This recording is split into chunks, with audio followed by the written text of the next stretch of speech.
अस्सलाम वालेकुम मेरी प्यारी सी यूट्यूब की फैमिली, क्या हाल है? ठीक ठाक है? अल्लाह ताला आप सबको अपने हिफ्ज़ ओ मान में रखे, आमीन सुम्मा आमीन। तो जी बात करेंगे आयत और गज़ल के बारे में कि आयत की इतनी ज़्यादा तबीयत ख़राब हो गई थी कि उसको इमरजेंसी हॉस्पिटल लेके जाया गया, और जब पता चला कि आयत का बुखार नॉर्मल नहीं हो रहा और डॉक्टर छुट्टी नहीं दे रहे, तो सब घर वाले यानी कि मैके और ससुराल वाले बहुत ज़्यादा परेशान हो गए, क्योंकि आयत वैसे ही मन तो मुरादों की बच्ची है, और गज़ल की ये कह लें कि आँखों का तारा क्या पूरे ख़ानदान का आँखों का तारा है। ये सुनते ही रजब इमरजेंसी हॉस्पिटल पहुँच गए और देख के बहुत ज़्यादा परेशान हुए कि 102 बुखार है जबकि नॉर्मल नहीं हो रहा। तो वहाँ अम्मा जी भी बैठी थी, अम्मा जी ने नाश्ता नहीं किया हुआ था और यही कहा कि हम सुबह ही सुबह लेकर आ गए थे, ना ही गज़ल ने नाश्ता किया है, ना ही मैंने नाश्ता किया है। बस जब तक बुखार नॉर्मल नहीं होता तो हमसे खाना नहीं खाया जाएगा, जब हो जाएगा तो फिर ही हम नाश्ता करेंगे। और गज़ल का कहना है कि बुखार नॉर्मल नहीं आ रहा, अब बहुत ज़्यादा परेशानी है।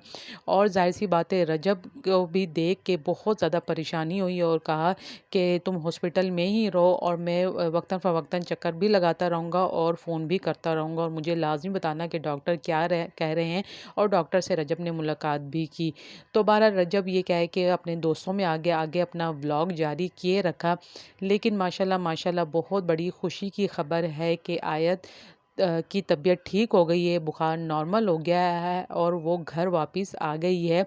और इसको देख के यकीन जाने जो रजब है उसकी आंखों में आंसू आ गए और बहुत ज़्यादा आयत को प्यार किया, गले से लगाया और चूम चूम के पागल हो गए, क्योंकि उन्हें पता है कि जो गज़ल है आयत को एक सेकंड भी अपनी गोद से नहीं उतारती, बहुत ज़्यादा प्यार करती है और हर वक्त गोद में लिए फिरती रहती है। और आयत भी एक सेकंड भी गज़ल की गोद से नहीं उतरती, ना ही जवाद के पास जाती है, किसी के भी पास नहीं जाती सिवा अपनी माँ के।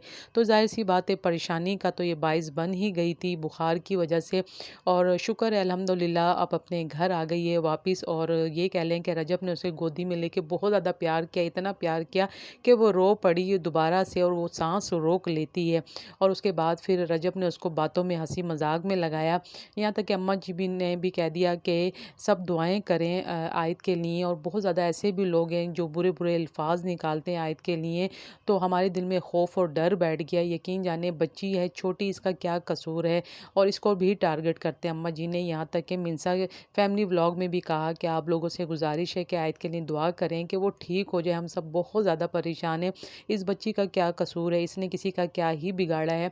फिर इस पे लोगों ने कमेंट्स किया कि अम्मा जी बिल्कुल ठीक कह रही हैं, किसी ने किसी का कुछ नहीं बिगाड़ा, बच्चे तो फरिश्ता होते हैं। फिर बच्चों को बदवाएं देना या उनको कहना कि इसके आगे आएगा उसके आगे आएगा, तो बहुत ही बुरी बात है। तो कमेंट्स में आप लोगों ने भी अपनी राय का इजहार ज़रूर करना है। ओके जी, अल्लाह हाफिज़।